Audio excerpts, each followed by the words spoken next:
দেশে একের পর এক দুর্ঘটনা ঘটছে। এবার ঘটে গেল এক ভয়াবহ বিমান দুর্ঘটনা। আজ সোমবার 21শে জুলাই দুপুরে একটি বিএএফ প্রশিক্ষণ বিমান ঢাকা মহানগরের উত্তরা এলাকায় বিধ্বস্ত হয়। বিমানটি দিয়াবাড়ি এলাকায় বিধ্বংস হয়েছে। বিষয়টি বিমানবন্দর কর্তৃপক্ষ নিশ্চিত করেছে। এয়ারফোর্সের এক কর্মকর্তা জানিয়েছেন, হযরত শাহজালাল আন্তর্জাতিক বিমানবন্দরে এই অবস্থিত নিয়ন্ত্রণ কেন্দ্র এই ঘটনায় দ্রুত পদক্ষেপ নেয়। তবে এখনও নিহত বা আহতদের সংখ্যা বা বিধ্বংসের কারণ নিয়ে বিস্তারিত জানানো হয়নি। বিশ্লেষকদের মতে, প্রশিক্ষণ বিমান হওয়ায় ত্রুটি, ইঞ্জিন গোলযোগ বা পাইলট নিয়ন্ত্রণ হারানো যে কোনো কারণেই বিধ্বংস ঘটতে পারে। তবে আনুষ্ঠানিক তদন্ত না হওয়া পর্যন্ত নিশ্চিত কিছু বলা যাবে না এবং এই মুহূর্তে নিহত বা আহত সম্পর্কে কিছু বলা যাচ্ছে না। তবে এয়ারফোর্স কর্তৃপক্ষ ও বিমানবন্দর কর্তৃপক্ষ ঘটনা তদন্ত করছে। স্থানীয় এক প্রত্যক্ষদর্শীর মতে তিনি বলেন, আমরা হঠাৎ শব্দে চমকে উঠলাম, তারপর ধোঁয়া উঠতে দেখলাম। কিছুক্ষণের মধ্যে পুরো এলাকা আগুনে ছড়িয়ে পড়েছে এবং বিকট শব্দের আওয়াজ শোনা যাচ্ছে। বিমানটি যেহেতু প্রশিক্ষণ বিমান,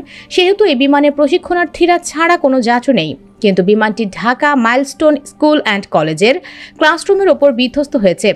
এতে অনুমান করা হচ্ছে হতাহতের সংখ্যা অনেক বেশি হবে।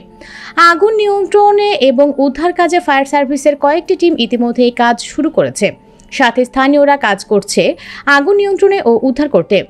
দর্শক, কিছুদিন আগে ভারতে এত বড় একটি ভয়াবহ বিমান দুর্ঘটনা ঘটে গেল এবং সেই বিমানটিও একটি স্কুলের মধ্যে আছড়ে পড়েছিল। এই দুর্ঘটনায় বিমানের যাত্রী মারা গিয়েছিল এবং স্কুলের অনেক শিক্ষার্থী মারা গিয়েছিল। এই ঘটনার আশানুরূপ বাংলাদেশের কিছু হোক আমরা চাই না। দর্শক, আপনার কি মনে হয় এই দুর্ঘটনার জন্য বাংলাদেশ বিমান কর্তৃপক্ষ দায়ী? কমেন্টে জানিয়ে দিন আপনার মতামত। ভিডিওটি ভালো লাগলে লাইক, শেয়ার করে ও পরবর্তী আপডেটের জন্য আমাদের সাথেই থাকুন। ধন্যবাদ।